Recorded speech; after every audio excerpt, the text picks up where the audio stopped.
Hey everybody, how you doing, Jesus? Hey Andrew, I'm doing good. How are you doing? Good, very good. And it seems like people are already coming in. So we have Andrew Nichols from the UK. Awesome.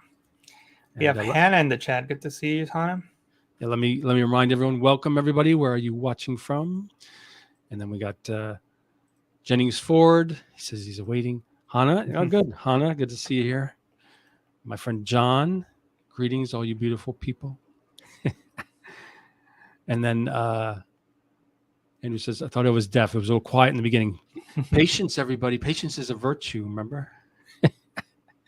We got Jeff from New Jersey. Good to see you here, Jeff. Richard from Tulsa, Oklahoma. Hannah from L.A. Andrew from L.A. Jesus from the Bay Area, right? San Francisco Bay Area. That's right. San Francisco Bay Area. San Ramon, California. Excellent. And we got Andrew Nichols. Welcome back. Let's hope the sound behaves tonight. Yes. I agree. I hope so, Andrew. Let's see. We got Facebook users. So let me remind those who are watching the Facebook groups, please give StreamYard permission to show your name and profile pic so that I'll be able to credit you when you comment or ask questions. That's just the link underneath the live, StreamYard.com/Facebook. Give it a click, give it permissions, jump on back. And let's see. We got Stephanie Gans from LA. Oh, Stephanie. Adrian from the UK. Good to see you here. Cool profile pic there. I like that. And Artur Giletto from Poland. Good to see you here. Lupita from Canada. Glad to be here. She says. Awesome. Good. Nice. Michael from San Francisco. Where is it? Michael from San Francisco. Another Facebook user. We got Dave from the UK. He's pretty consistently here. Good to see you here, Dave. Cool. We got a bunch to go over. So, Jesus, do you want to introduce yourself? And then we'll take it from there. Sure. I won't spend too much time introducing myself. My name is Jesús Ramirez. Some of you may know me from the Photoshop training channel on YouTube, where I publish Photoshop and a few Lightroom tutorials. And I have been a professional creative for almost 20 years, Andrew. So that's so Nice. weird to say. Yeah, I still feel like I'm actually 20. I probably act like it too. But the point is that I've been in the industry for a really long time. Some of my work includes creating graphics for large companies like Adobe, Microsoft, Condé Nast. Most recently, I've been working as a finisher in the film and TV industry. That basically means that I create some of the movie and TV posters that you see like on theaters or like on, like Netflix and Hulu and HBO, like on the respective apps, those little icons or the little posters. Been working on a lot of those lately. Nice. So yeah, I have a lot of experience when it comes to Photoshop and things related in that world. And hopefully through my professional experience, I can share with you guys some of the things that I do at work and some of the tips and tricks that I've learned along the way. So maybe they can help you in your creative projects. Great. Well, Hannah says you are the god of Photoshop. Thank you so much. I really appreciate that. And Jeff says, I really enjoy Jesus's teaching style. I first encountered Jesus when he did a 2-part presentation for Adobe with Anna McNaught a few years ago. Awesome. Yeah, Anna McNaught's a great friend of mine. I don't know if you've had her on this show, Andrew, but she's a fantastic artist. Oh, I can reach out to her. Yeah, cool. Definitely. Thank you so much, Jeff. I appreciate that. So shall I share your screen? Yeah. Why don't we get right to it? So again, this is me. For those of you that don't know me, you can go to the website, scan the QR code if you want to find out more about me and what I do. But why don't we jump right into it? So one of the things that I like to tell people when it comes to Photoshop is that every tool has a name. But just because a tool has a name doesn't mean that you need to use it for what that label reads. Let me give you an example. If you double click to the side of the layer, you'll bring up the layer style window. And let me just reset, reset to the default list so that we can see the entire default list here for layer styles. And you'll notice a layer style like color overlay, right? It just applies a color overlay to the image, and you can select whatever color you want, and it works great, right? And let me just change the blending mode to normal because that's really how it should be. But the point is that there's other layer styles like outer glow that will create an outer glow, of course, right? But just because the label reads glow doesn't mean that you have to use this layer style as a glow. For example, you could use it as a shadow. So you can change the blending mode, or the color to a darker green, and then change the blending mode to multiply. And now we have a shadow.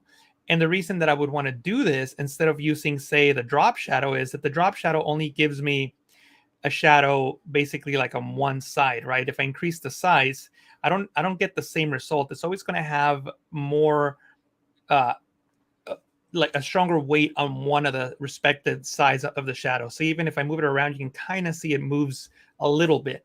But with the outer glow, it's going to be an even distribution all around, and that may be something that you want. And you could also use the drop shadow to further enhance the effect. For example, maybe you can drag the drop shadow down as well and increase the size and the opacity, but you also have this other shadow on the top. And you can maybe use the size to work with that accordingly. The point that I'm trying to make is that I like to use Photoshop based on what the tool can do rather than what the label says it should do. So that's what I'm trying to teach here, that the label, yes, it helps you understand what something may do, but it's better to understand what it does, and then you can apply it to your creative projects accordingly. Another reason that I like to think about using Photoshop in an unconventional way is that I can use something like a blur to create a shadow. So right now we were looking at shadows, right? We looked at a drop shadow, and I know that's red, but if I change it to default, that's a drop shadow, right? And then we had an outer shadow created, or like an outer glow, but it was more like an outer shadow created by the glow. But one of the things that the layer styles cannot do is create a long shadow. So that's different than a drop shadow. So a drop shadow looks like that. And I'll just keep it there so that you could see what that looks like. And I'm going to move my monitor here that's on my other side because it's blocking part of my screen there, and I can't see the corner. Whoops, sorry about that, guys. I know that the mic just kind of went down. I hope that was not too loud. No, it's fine. That was fine. Hold on. Now I gotta fix it. Sorry. I don't even know how this thing came down. Like last week we were having issues because the mic wasn't working, and this week we're having issues because the microphone totally just fell from the arm. So sorry about that. I think a few people have had tech gremlins these days lately. So yeah. So I don't even know how the arm fell, to be honest, but the arm fell. But we'll work with that. Cool. So the point is that I have this drop shadow, right? So let me show you the difference between a drop shadow and a long shadow, and how to create a long shadow using an unconventional way. If you hold Control on Windows, that's Command on the Mac, and click on a layer thumbnail, it will load the active pixels, the opaque pixels, as a selection. Then I can come down and create a new layer, and I'll fill that layer with black. And just so that you can tell the difference, I'm also going to apply a color overlay, and that same orange color should work. And the reason that you can't see it is because I have the effects disabled. So I'm going to disable the drop shadow, but I'll keep the color. And I have this layer now with black pixels or dark green pixels to create the shadow. And I'm going to convert it into a smart object. The smart object is a container that allows you to apply non-destructive effects. You can apply distortions, filters, transformations, non-destructively. So one of the filters that I'm going to use is a blur filter, and it is found in the blur gallery section under path blur.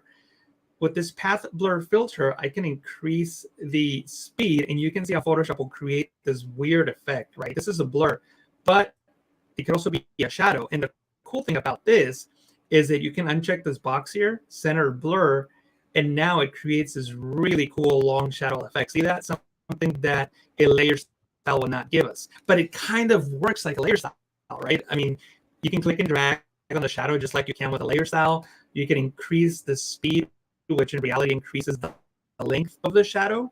So this is again, trying to drive that point home. This tool wasn't created to create a shadow, but yet I know what it does. It stretches pixels from one side if you uncheck this box.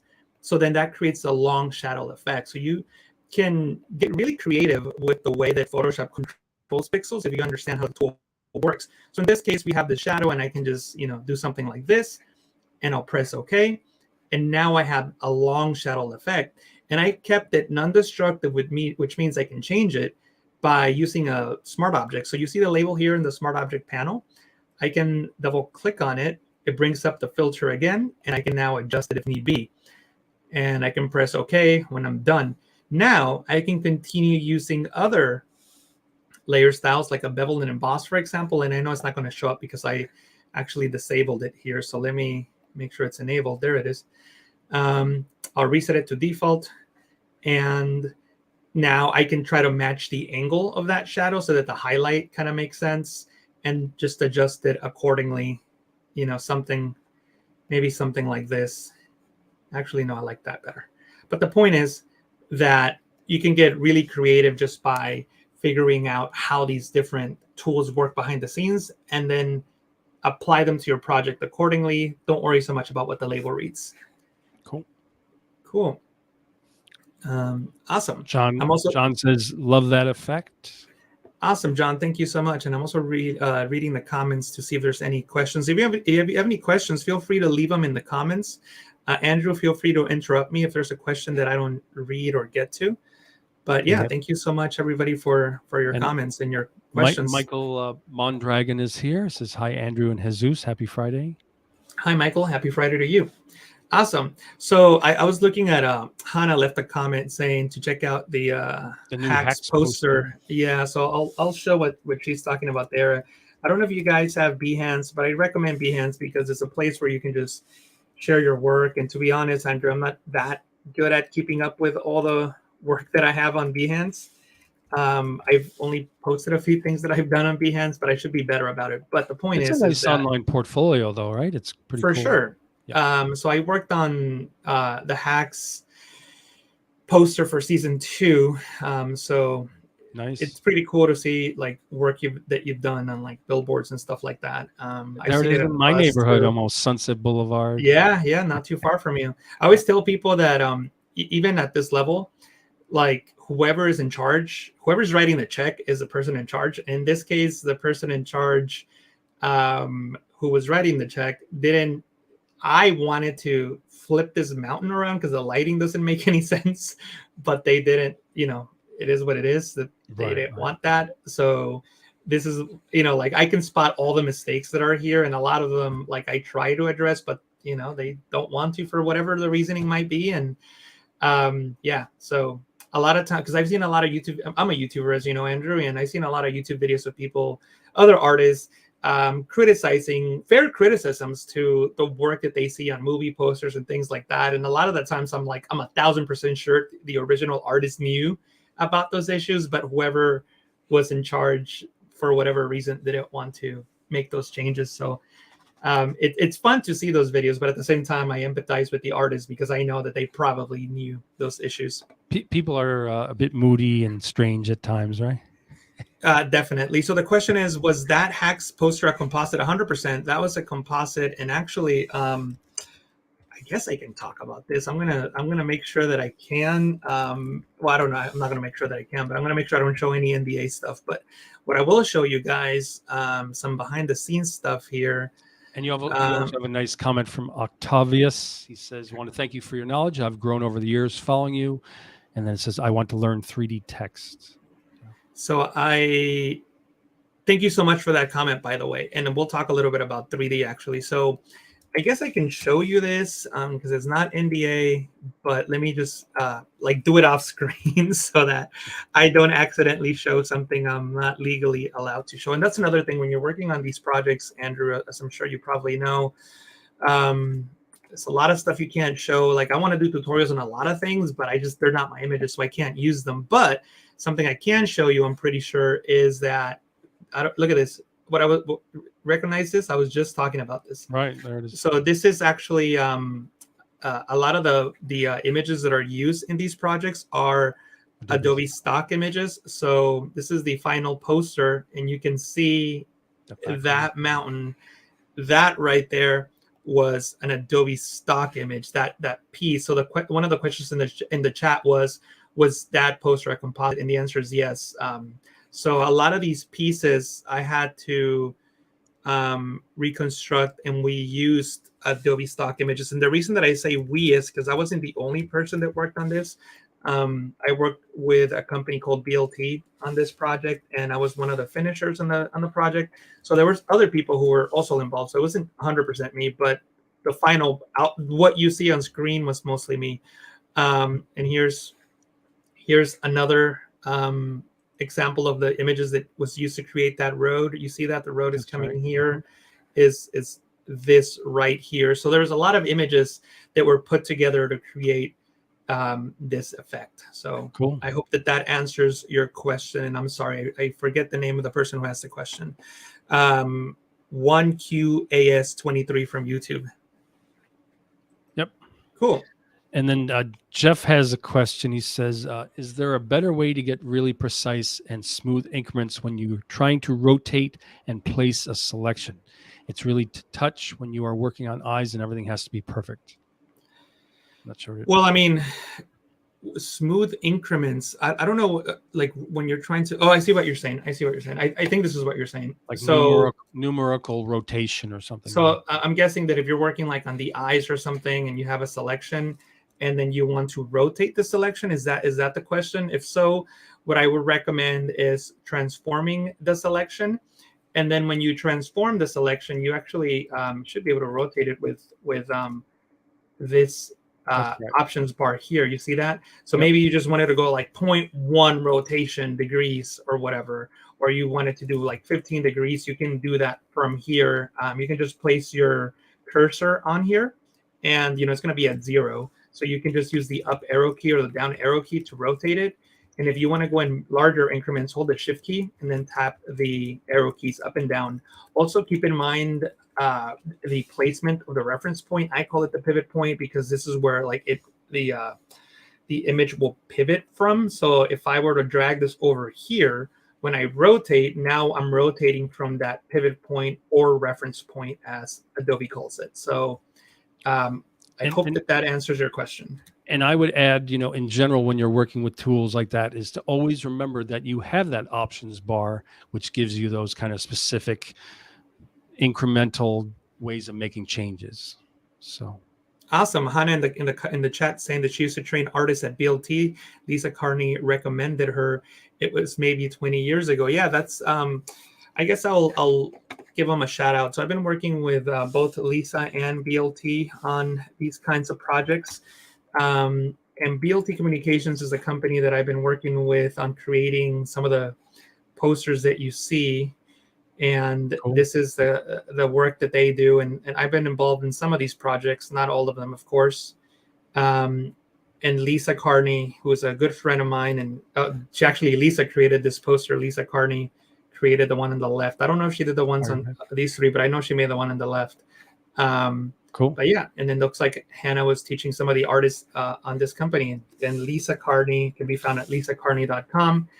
And you can see some of the work that Lisa has done. And I actually work with Lisa on this project on Good Sam.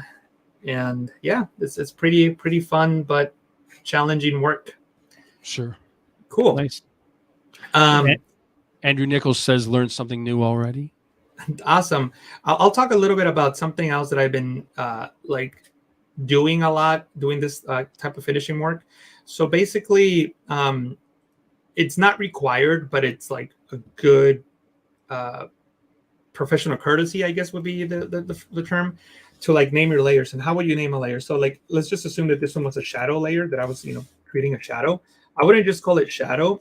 I would call it shadow, multiply, and opacity at, say, 57%, right? Assuming that, oops, and I would close the parentheses, assuming that this layer was set to 50% opacity with the multiply blending mode. The reason that you do that is because you could imagine some of these files are like 5 gigabytes with thousands of layers, and you need to make sure that because I'm not the only person touching the PSD. So if I hand this off to someone else or to the client, HBO or whatever, and they might want to do a change or something, it's good professional courtesy to have all the layers named and be organized. So this is the type of naming convention that I would do. But as you saw, it takes a long time to write all of this down. Yeah. And especially because in most cases, it's going to be normal at 100%. Like that's just going to be most layers.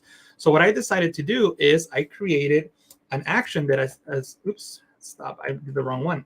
If I, you see how I just pushed the keyboard shortcut in my keyboard right here, look at layer 1. And actually I'll zoom in to show you guys. If I'll zoom in here. There you go. Let me see, zoom in more. There we go. I'm just going to push the keyboard shortcut on my keyboard. See that? How it just appeared? So one of the tips that I want to tell people about is that actions. So the actions panel is here. If you don't see it, you can just go into window and actions. And with the actions panel, you can create actions to save you time. I know that people think about actions as like creating an effect, right? You see them online all the time. We're going to sell you this action that's going to create this cool effect or apply fire or, do something like an effect. And I don't really look at actions that way. Very rarely do I see an action that completes my project or gets me most of the way there. The way that I think about actions is what can I automate that will save me time? In this case, naming the layers. It's just very easy. And if for whatever reason the opacity is not 100%, it's maybe 80, it's a lot easier to do that than typing out the whole thing. And you can, of course, create actions that have like different naming conventions for whatever kind of project you're working with. Another thing that I did is I often create actions on a project per basis case. And what I mean by that is, let me show you.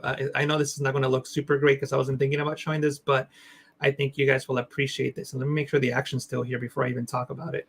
Yeah, so here it is. Like I delete them because sometimes I just use actions for like a specific project and not anything else.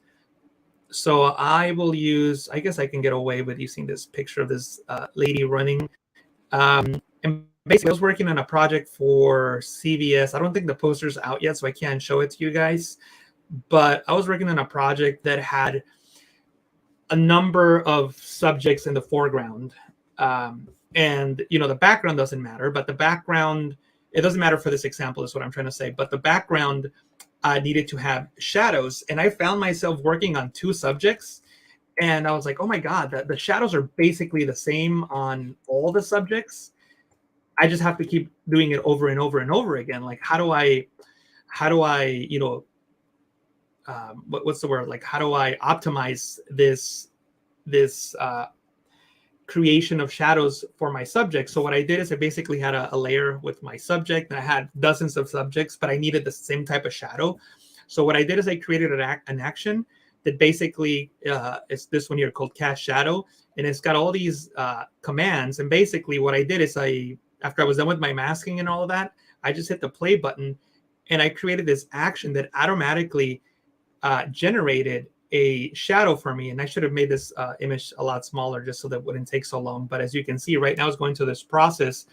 And if it works, it'll create a shadow for me. And the reason it's taking so long is because I was using this giant high-res file, which is what I do professionally. But for this example, we don't need to apply it to such a large file because it's going to take a long time. But the point that I'm trying to make here is that for me, actions are a way of just saving time with repetitive processes rather than finishing an image with an effect, if that makes any sense. And I know this is not super impressive right now because I should have not done it on such a large file just for the example. But if it works, it's going to have a shadow like at the bottom there that looks realistic. Oh God, you know what? I'm just gonna cancel it because it's like a super. But there you go. It's kind of created it, but it's not done. That's why it looks like that. Right. But basically, here I'll make it smaller. I'll make this a lot. Yeah, it's like a giant file. So I'll just make this like 1200 pixels just so that it's easy to like render and people could see what's going on. But yeah, so there's my file, and basically what should have happened is when I hit the play button, it did that. See that? Right. So Sure. I know it's not perfect, but that's a lot easier to manipulate now because I can just put this here where it really belongs, and I already have a layer mask. And with that layer mask, if I need to, I can create a gradient, and so that was the what I did to save time.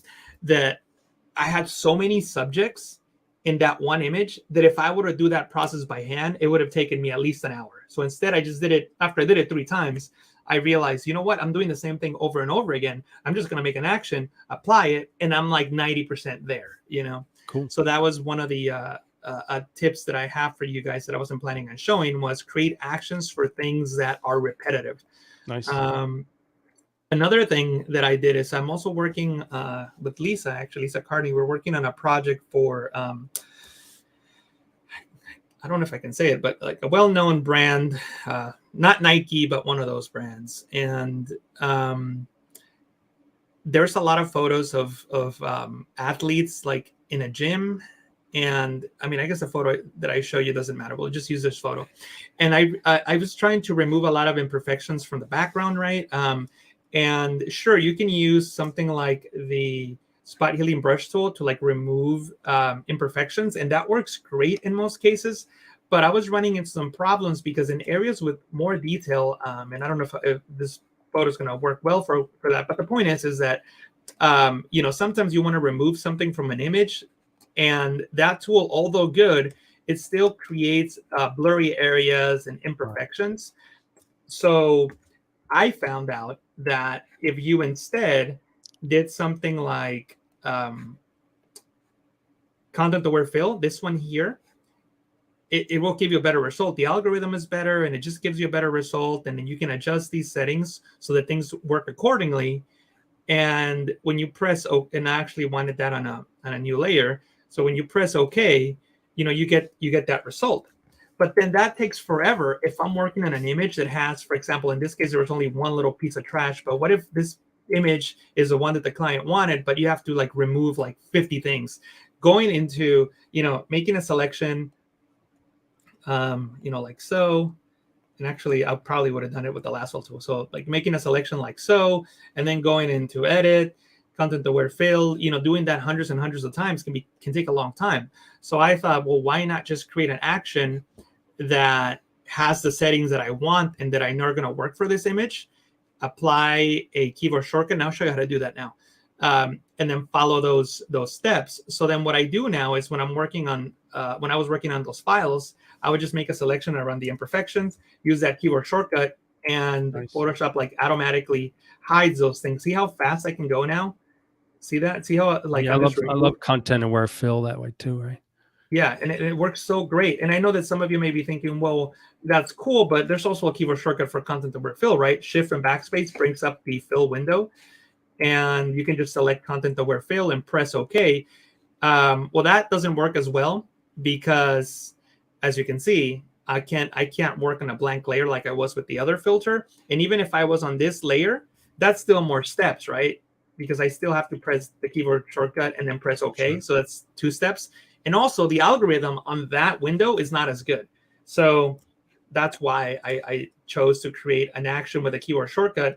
And like I said, I don't always use that action. That action only worked for that specific project. But on that specific project, when I was removing a lot of imperfections from the gym that we were retouching, that saved a lot of time, right? Because I get a good result, and I don't have to spend a lot of time making selections and going into that. And yes, obviously, doing something like cloning could work, or doing the spot healing brush tool in some areas could work. But the one that worked the most of the time was the content aware fill. So I just decided to create that as well. And also, if I was working on an area like this where I could make a very specific selection of what I want and quickly fill, then that just saves a lot of time. Excellent. And you have a request So Richard is wondering, question on high pass sharpening. What is your process? Did you want to show what you do for high pass sharpening? Sure. Let's talk about that. Let me see if I have the right an image for that. I guess I don't need the right image. Any image should work, but I don't know if this image will work, but at least I'll explain it. So there's three types of sharpening. There's capture sharpening, creative sharpening, and output sharpening. Capture sharpening is basically when you take a photo and you're in Camera Raw or Lightroom, or even if you shoot with JPEG, when the camera shoots the photo, it applies sharpening. So all of that, all of that is capture sharpening, and you can control that from this is a JPEG. So just pretend that this is a raw photo. You can control that from the details panel here, and you apply sharpening basically to the entire image. And you can control where the sharpening and effect is applied by holding Alt and Windows Option on the Mac. And this is showing you the areas where the sharpening effect will be applied. If it's black, it will not apply the effect. If it's white, it will. So you kind of want to target just the edges of the image and then adjust your sharpening accordingly. So that's capture sharpening. So when you get a photo, it probably already had the capture sharpening applied, even whether it was through the camera, if you shot a JPEG, or if you process the image in Lightroom or Camera Raw, then by default, it has some capture sharpening applied to it, and that's great, and it may look good. But other times, you may want to enhance certain details in the image, and you can do so by doing the high pass technique that Richard, I believe, asked. Yep. And I mean, there's so many ways of doing that. You can duplicate the layer, Control J, Command J. That's what I did there. Control Shift U to desaturate, filter, other, high pass. And then here, this is where I see a lot of people go wrong. People jack this number up really, really high. I personally, I wouldn't go past 3 pixels, if that, maybe on an extreme case 4, but probably never. I like to keep this very, very low, because what's happening here, I'll keep it at 2, which is probably what I would use in this case. What's happening here is Photoshop is creating these edges, right? There's a highlight and a shadow, and that's Photoshop making the edges stand out. And when you sharpen an image, you're not really creating detail. You're creating the illusion of detail by creating contrast in the edges. So the high pass kind of creates that illusion, right? It creates this illusion of highlight and shadows on the edges, and that looks like sharpening, but right now it doesn't look like sharpening, right? It just looks like a big mess. But if we change the blending mode to like overlay or soft light or one of these contrast blending modes, doesn't matter which one you use, it whatever looks best to your eye. Some people use our light, some people use overlay. I've used them all. It just really depends, right? And by the way, I'm not a big fan of like what's the word, of like rules carved in stone, because some people might watch a tutorial on YouTube, and even one of mine, and they'll say things like, well, this person used overlay, so you only have to use overlay. You don't. You can use whatever you want, whatever looks good. But generally speaking, is one of these, right? And notice how it looks like there's more detail in the image by applying this effect. In this case, overlay might be a little overkill, so maybe soft light. Right. And basically what this is doing now is creating that illusion of detail, because if you remember, the result from that high pass was this right here, a highlight next to a shadow. And when you change the blending mode, it creates the illusion of detail. That's basically what Camera Raw and Lightroom are doing when you apply a filter. If you go into the Camera Raw filter here, and I know this is like a super long-winded answer to your question, Richard, so I hope it answers it after I'm done rambling. But you're showing him different variations on it, so it's good. Yeah, but thank you, Andrew. But basically, if you hold Alt and Windows Option on the Mac and click on the slider, you can see that that's basically what it's doing. I'm going to jack this up all the way to the end. See that? See how? Pay attention to like this area here of his shirt. That's basically what Photoshop is doing. See that? It's just creating the illusion of detail by adding those highlights there. See that? See, I'm making it super intense now so that it's obvious. See that? See how? Right, see, sure. That's what I'm doing. That's basically what I'm doing. Creating that same illusion as the high pass filter. So that's all the high pass filter is doing. It's creating basically a layer out of that. And not 100% true, but pretty true that we can say that. Richard And says, so thank you. So now that we have the high pass layer there, it just created the illusion over the entire image, right? But usually you don't want to do that because then that could destroy the image. Usually what the high pass layer is intended to do is to be creative sharpening. So now you're sharpening not globally, but creatively. So what I like to do, which was the question, like, how do I do it? Well, this is how I created it. You just saw. I like to hold Alt on Windows, Option on the Mac, and click on the layer mask icon to make a black layer.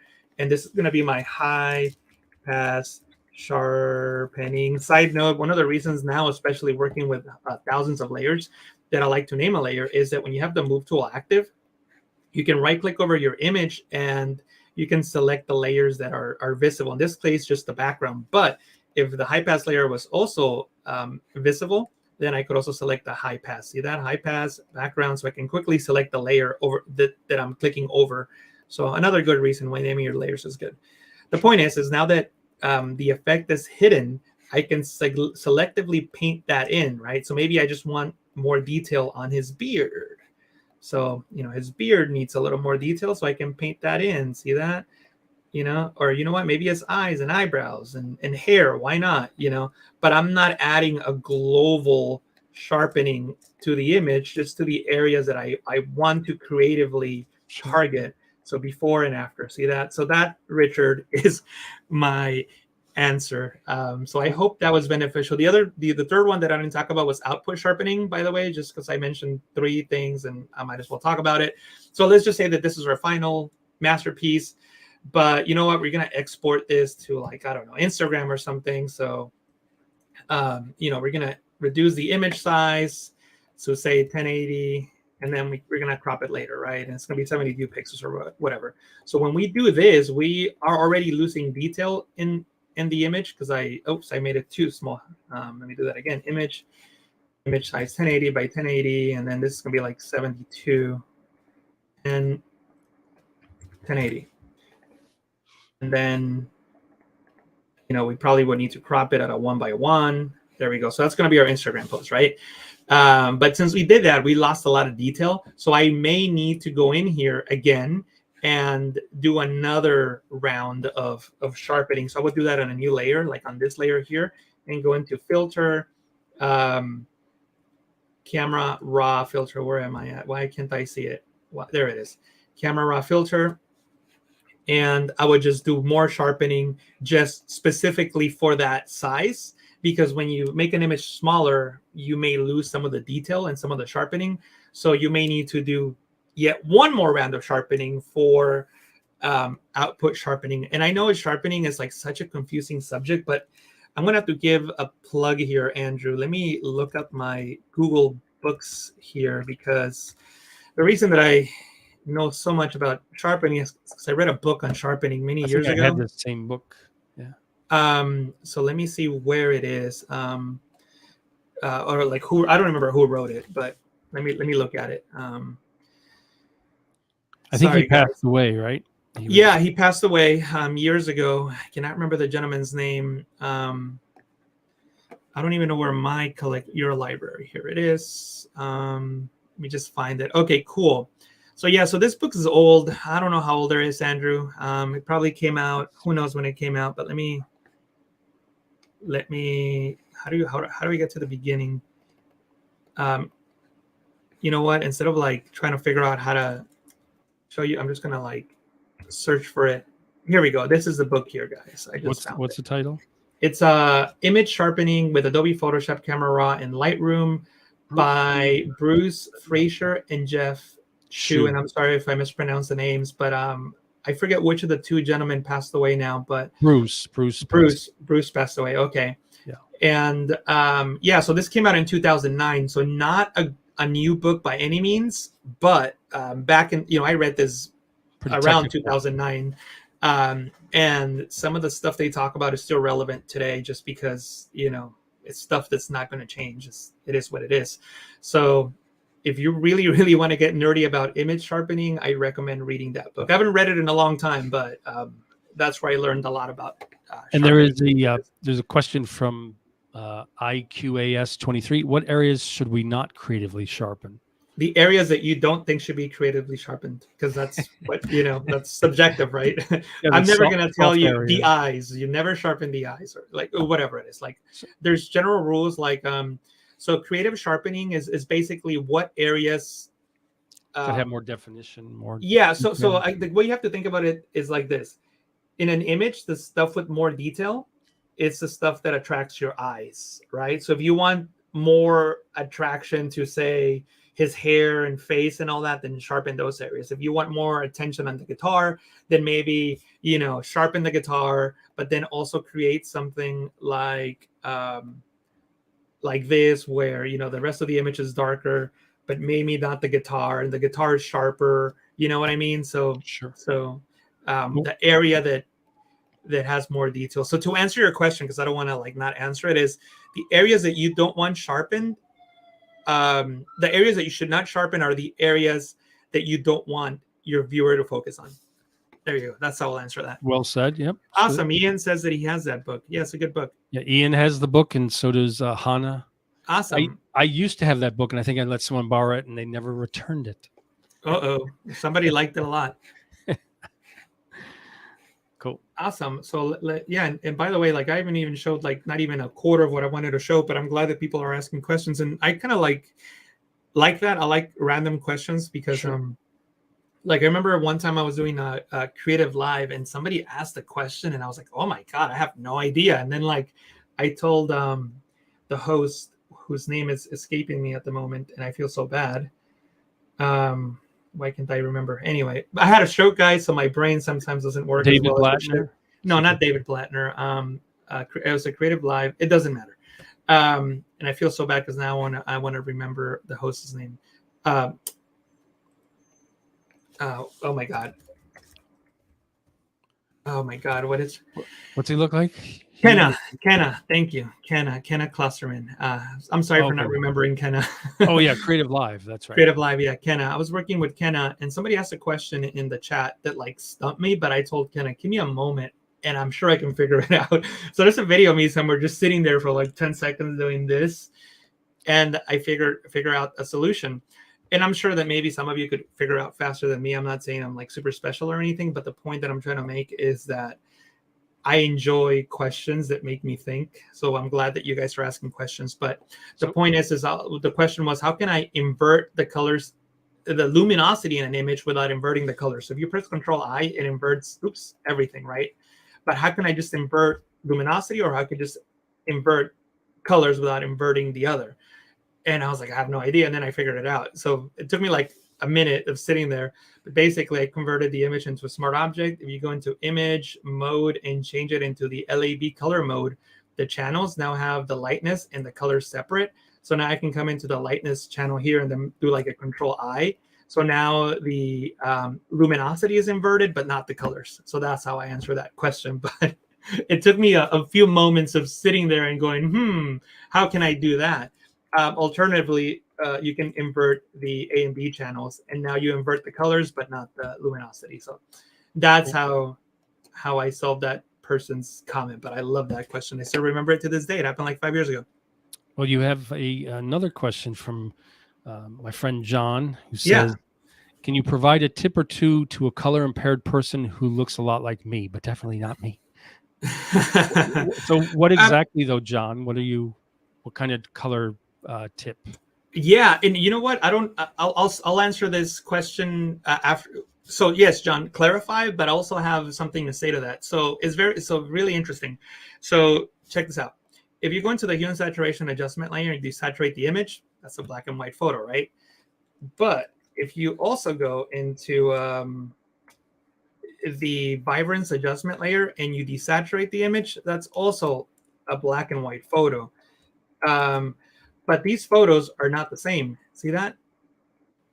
Why is that?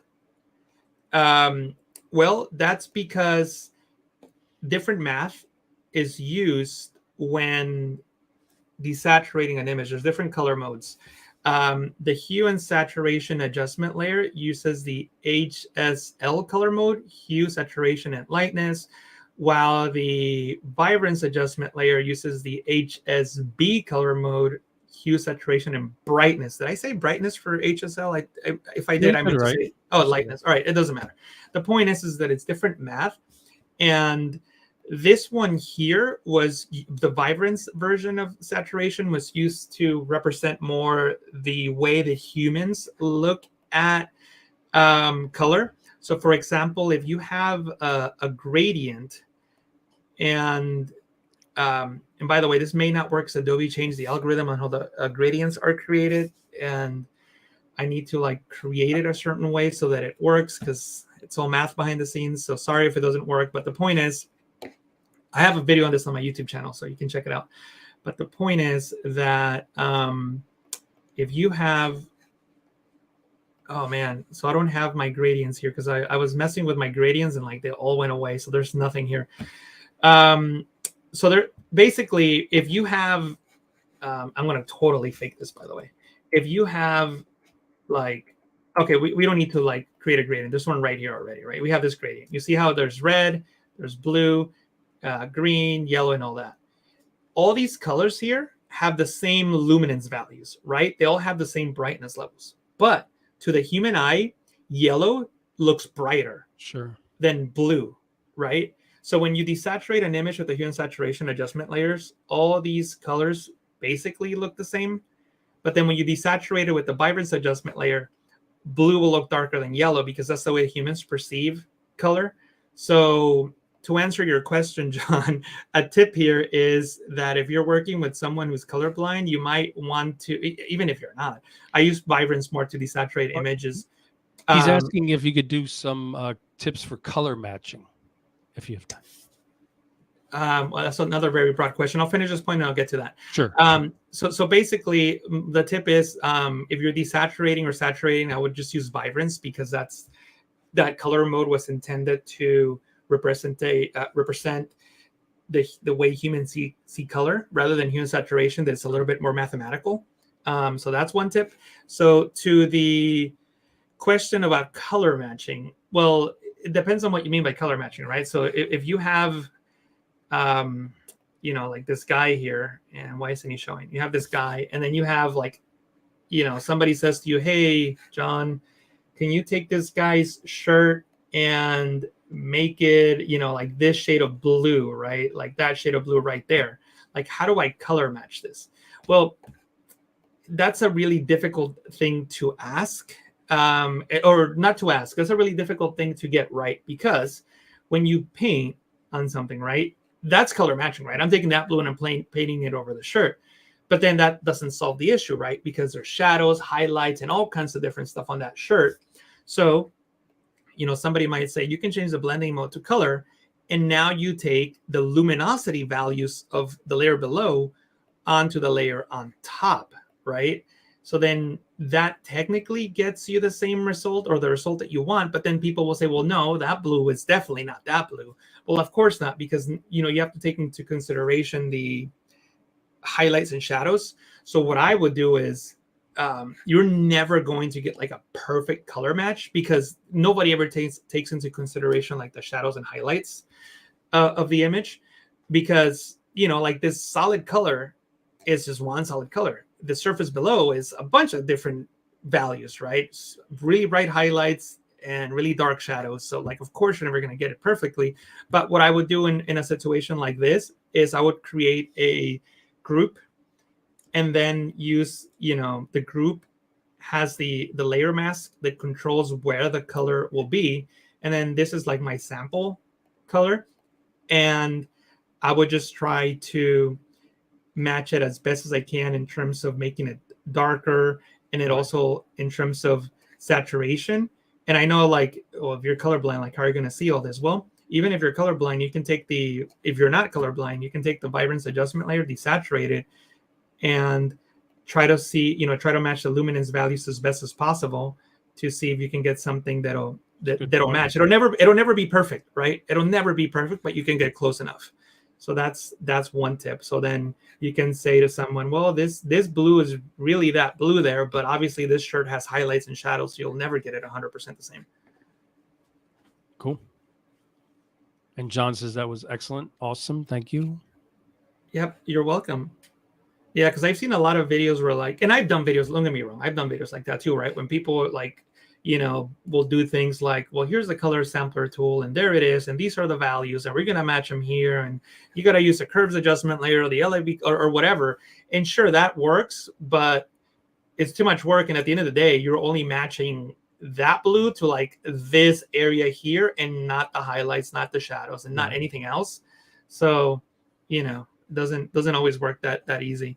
Having said that, though, if you don't need something that's super specific, and I'm not going to do it now just because we'll move on to a different topic, but I will recommend you guys a video on my YouTube channel called Easily Match Skin Tones in Photoshop that uses the curves adjustment layer. There it is, and that's what the video looks like. You can just type in Easily Match Skin Tones in Photoshop and look at that, and then I talk about how to take the skin tones of one image, like that lady there on the left, and apply it to the lady on the right. So make sure you check that out if you want more on color matching. Any other questions, Andrew? No, I think it's caught up. Just Ian says great tip. John says thank you again. Cool. And Hannah says great. Thank you, Hannah. Thank you, everybody. Another thing I wanted to talk about is that a lot of people don't take advantage of a couple of features that I find very useful. Like, I mean, this is going to be a super easy example, and you don't really need to use this tip, but it still works, right? Like if you have the clone stamp tool selected, you can hold Alt and Windows option in the Mac to set a sample source, and then you can just paint, right? Like I think everybody almost knows that, I think, in the chat. Sure. But that is just the most basic way of using this tool. You could also go into the Windows panel and enable the clone source, and this gives you access to this panel that controls the clone stamp tool.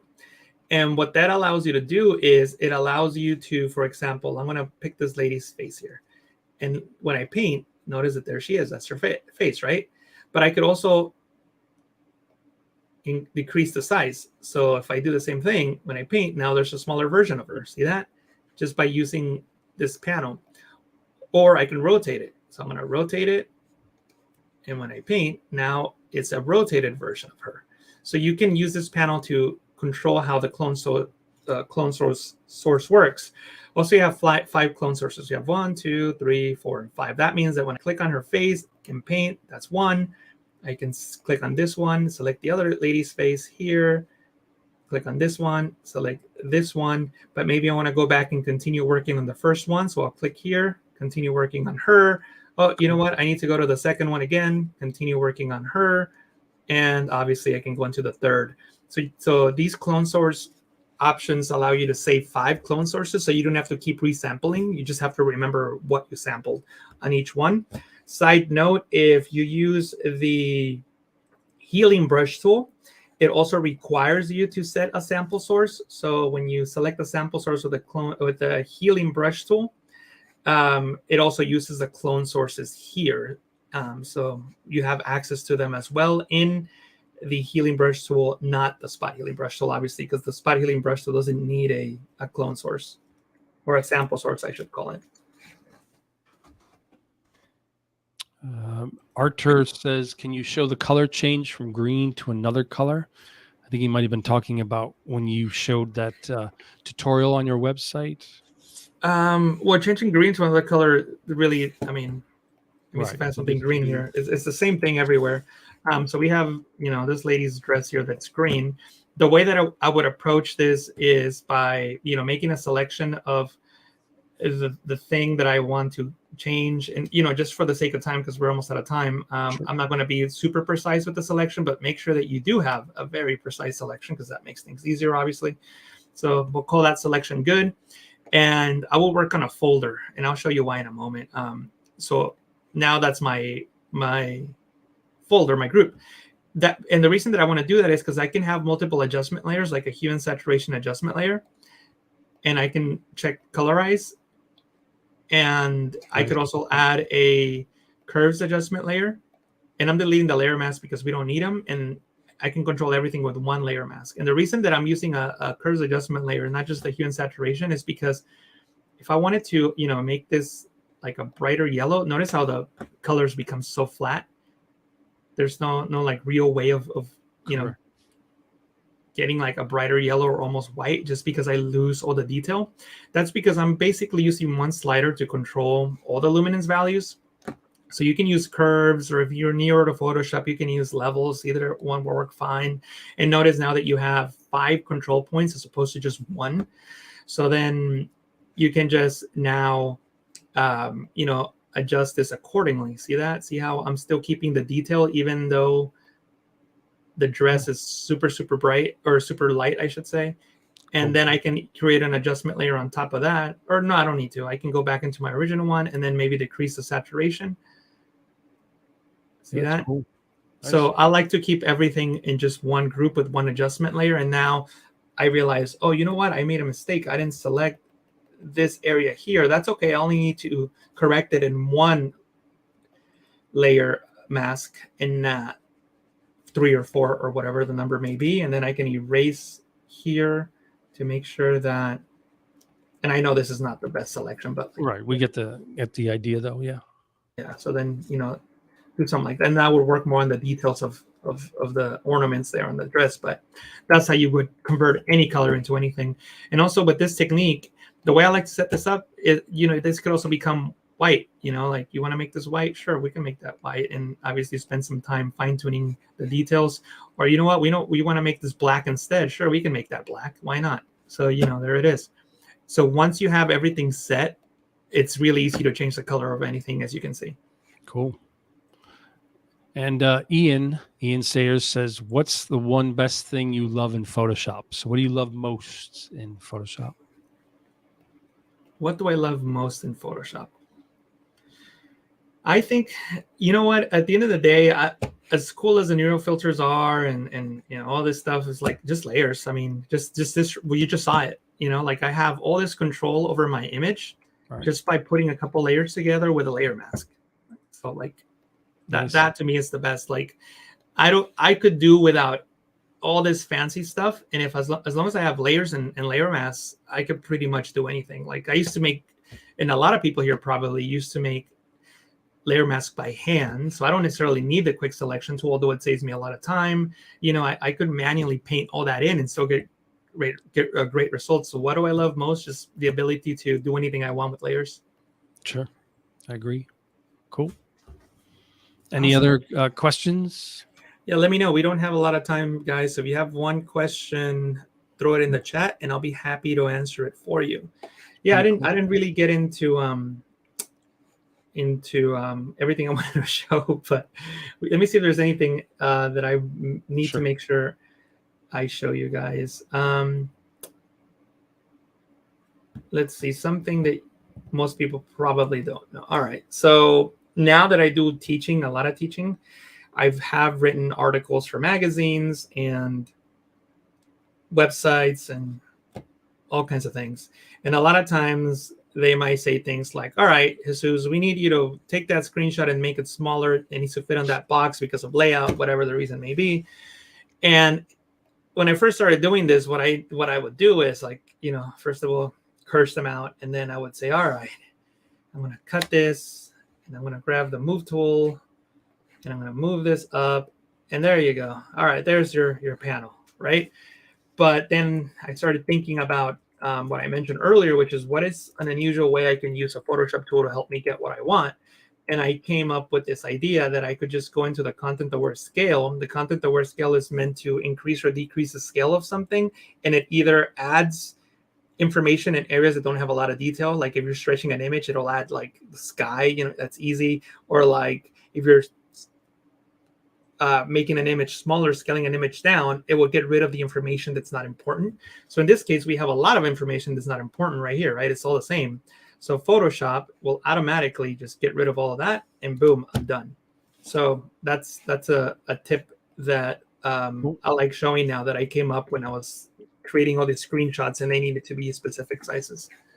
Excellent. So one QAS23 what kind of machine do you use? So you're running multiple programs so seamlessly? Yes, I use, thankfully, I got to give a shout out to my sponsors, MSI Computers. So I'll show you what I use. So this is the laptop that I'm currently using. I'm not using the laptop now, but my laptop is a Creator Z16 laptop. Highly recommended. Very, very powerful touchscreen. You can, like, Cool. It's got a pen and you can like retouch on it. It's really cool. But the question is, what am I currently running now? I am also using an MSI desktop computer, and I'm using the Aegis computer, which is this guy. Well, actually, I have both. I'm currently on this one here, the 11th generation, but I also have the 12th generation. But even though this is a year old, the 11th generation, as you can see, because this is what I'm on now, it's still That's a computer? I thought it was like it's like a spaceship looking thing. Yeah, no, it's the Aegis TI 1511 is what I'm on now, but I do have this one as well, the one on top. So this is my current computer, but for this specific stream, I'm using pretty wild shape for a computer. It almost reminds me of like a motorcycle or something. They're fantastic machines. If there's, oh my God, I don't know where I'm going to find it, but PC magazines, MSI, I don't know. There's a report that came out comparing MSI, because a lot of people don't know MSI. So MSI, YouTube, a good review or something, right? Well, what I have on my YouTube channel is links, and I have a link just to show people, because a lot of people are not familiar with them, and they have. By the way, I have a live stream. I stream every so often. It's sponsored by MSI, which is why I know the link is there. It's called the Photoshop Training Hour, where there's Christina. But basically, I did one with Aaron Nastu from Fleur and Good Friend. But basically, I'm trying to see where I have a link. This right here. This is what I'm looking for.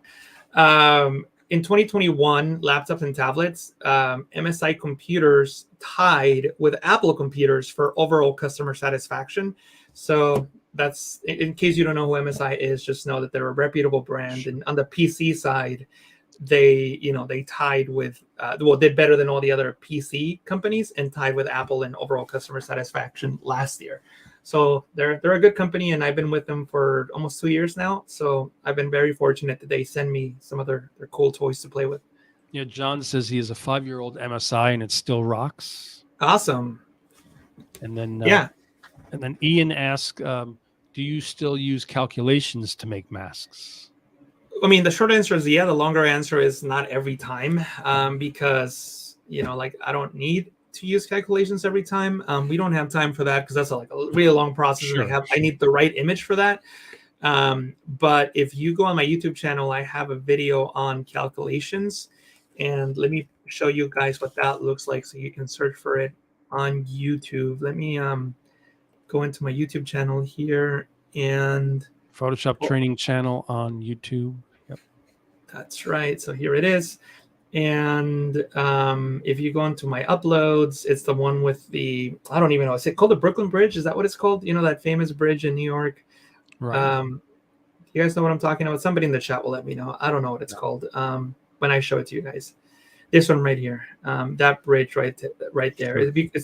If the video is called Insanely Difficult Photoshop Mask Made Easy with Calculations, and cool. I show you how to get how to use calculations to create like a very complex mask.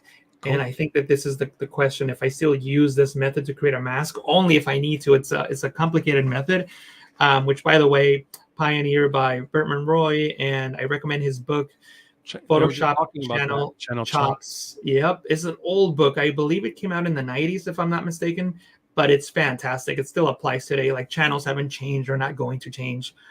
So if you know how to use channels and all these tools, then you're going to be way ahead of the game. So I highly recommend this book. It's old. It's not going to talk about the latest version of Photoshop, but it's going to give you some rock solid foundations that are not going to change ever. Cool. Brooklyn Bridge. That's what it's called. Thank you. Excellent.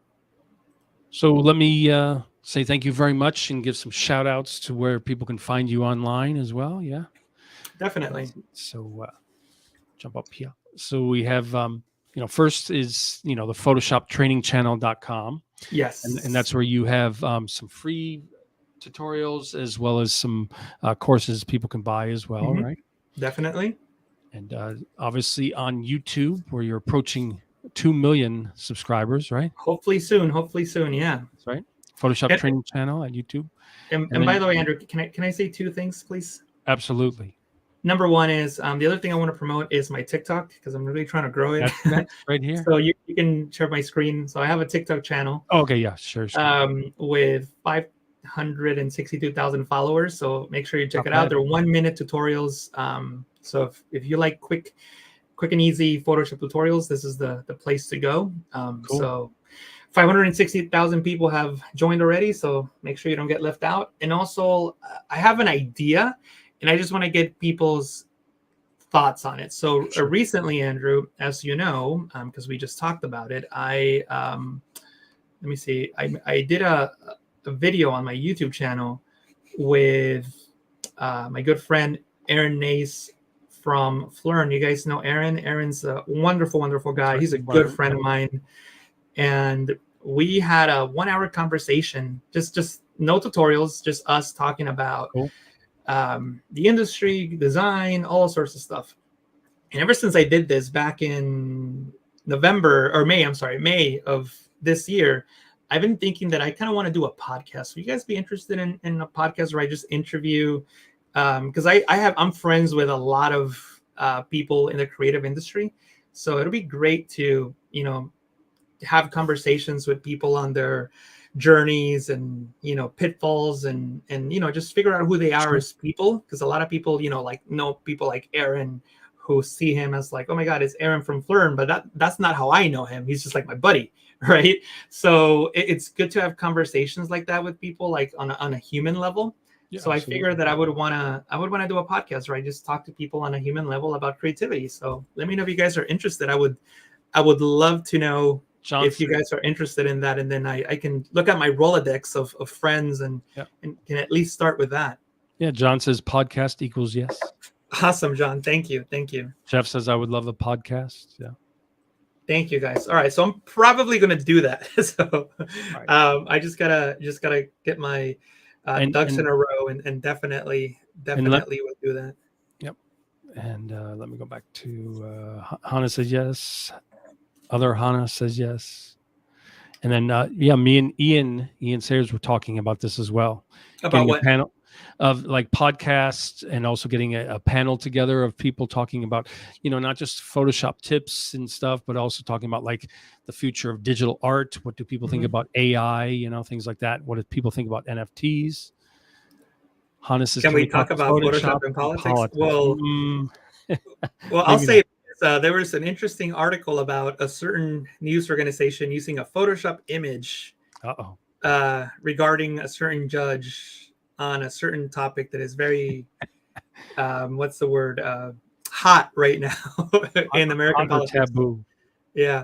And I was actually having a conversation with someone about this. I was like, oh my God. So like somebody took a photo and Photoshop another person into it to make them look bad on a national news TV show. Not exactly sure who did what, but someone Photoshopped this photo. And I was telling the person I was talking to is like, oh my God, what if there was somebody out there watching my videos to Photoshop this person into this fake news article? Crazy. Yeah. And let me remind everyone, I will be having these ongoing live events. And like I said, maybe even a panel. So please do consider subscribing to my Digital Art Drew channel on YouTube. That's Digital Art Drew. And feel free to watch all my long 1 hour or longer videos to help get my watch time hours up. So, and then we got, let's see. We know the judge, says Hannah.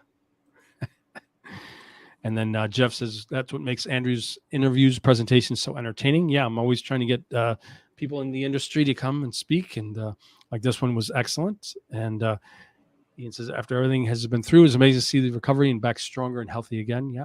Thank you. Appreciate that. Job. Yeah, it'll be a year in 2 months. So for those of you that don't know, I had a stroke and almost died. And I was told I would be disabled. I couldn't move my left side and I couldn't walk. I was in a walker and a cane, and eventually walking, eventually running. And I'm playing soccer again. I'm I feel Great. normal again. But yeah, it's been 8 months. It's great. Like sometimes I look back at that time and I was like, oh my God, like I don't even think it was me.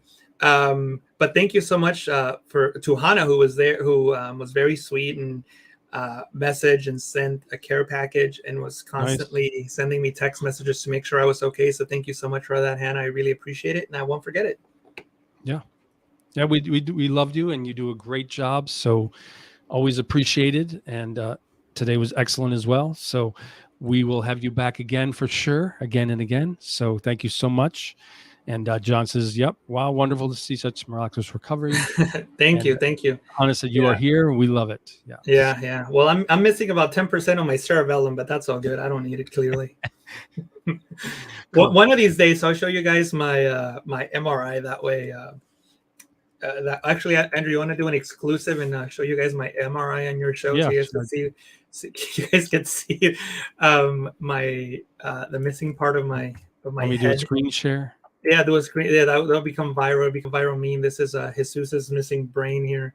So if I ever say anything stupid or forget something, at least you guys know why, or at least I can blame that. I have like a like an out. Like I told my friends that I always have an out now. If I don't want to help someone move, I can just say, oh, you know what, guys, I'm feeling a little dizzy.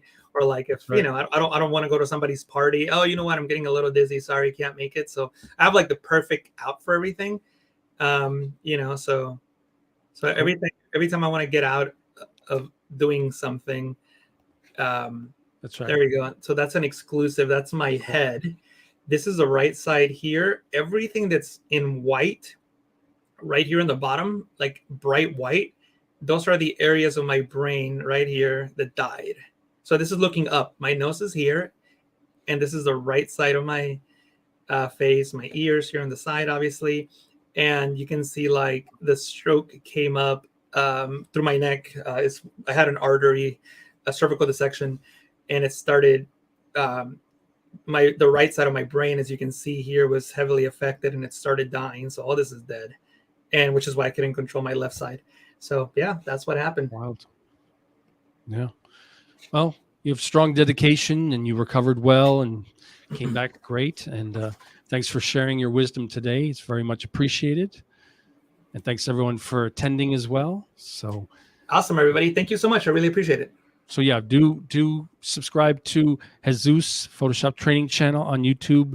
Subscribe to me, Digital Art Drew, and once again for the Facebook groups, Twitter, LinkedIn, keep an eye out for the recording. I will post the link to it, and it will be on my YouTube, so you can watch it again and again. So thank you so much, Jesus, and thanks Thank you, Andrew. Thank you, everybody. And we'll be sharing the link shortly. Thanks, everyone. Thank you. Bye, everybody. Have a good one, everybody.